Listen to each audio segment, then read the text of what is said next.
आईने से जुड़ा रहस्य आज हम लोग अपनी कहानी में दिखाएंगे। एक रिया नाम की लड़की जो कि बेहद ही खूबसूरत थी। वह हमेशा शीशे में अपने आप को निहारती रहती थी। उसे ऐसा लगता था कि दुनिया में मेरे से ज्यादा खूबसूरत कोई नहीं है। अचानक रिया की मॉम वहां चलकर आती हैं और रिया से बोलती हैं, चलो रिया, कितना शीशे में देखोगी अपने आप को, चलो कमरे में चलो मेरे साथ। दोनों अपने कमरे में चली जाती हैं। तभी अगले दिन रिया की दोस्त रिया से मिलने आती है। रिया पता नहीं अचानक उसकी बेइज्जती कर देती है कि ये तुम कैसे कपड़े पहन कर आई हो, कैसी लग रही हो, अजीब सी, तुम्हें पहनने का भी ढंग नहीं है क्या।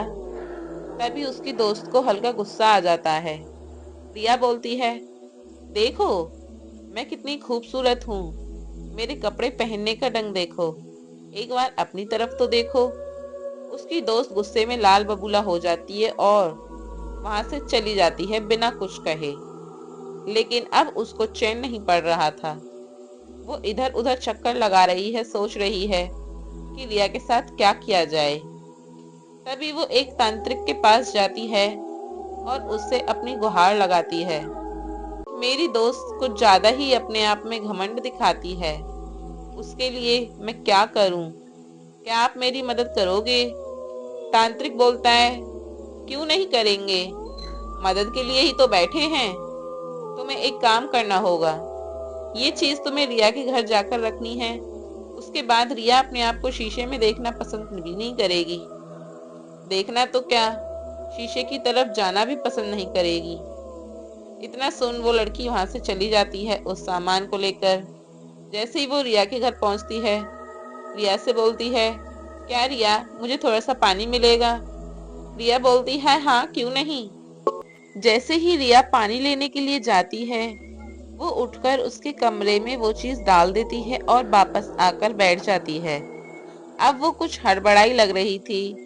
रिया उसे बोलती है कि क्या हो गया। वो कहती है, कुछ नहीं, मुझे घर जाना है। इतना कहकर वो वहां से चली जाती है और अब रिया उसके बारे में पता नहीं क्या सोच रही होती है। ऐसी अजीब सी लड़की मैंने आज तक नहीं देखी, कैसा अजीब बिहेव कर रही है। अभी तो पानी मांग रही थी, पानी मांगते मांगते उठकर चली गई, पता नहीं क्या हो गया। अगले दिन वो अपने कमरे में सो ही रही होती है कि रिया को अचानक एक ऐसा अजीब सा महसूस होता है, जैसे सपने में कोई उसे अपनी ओर खींच रहा है। यानी कि कोई शीशे में एक ऐसी अजीब आत्मा जो उसे अपनी ओर खींच रही है। वो डर रही थी बहुत ज्यादा।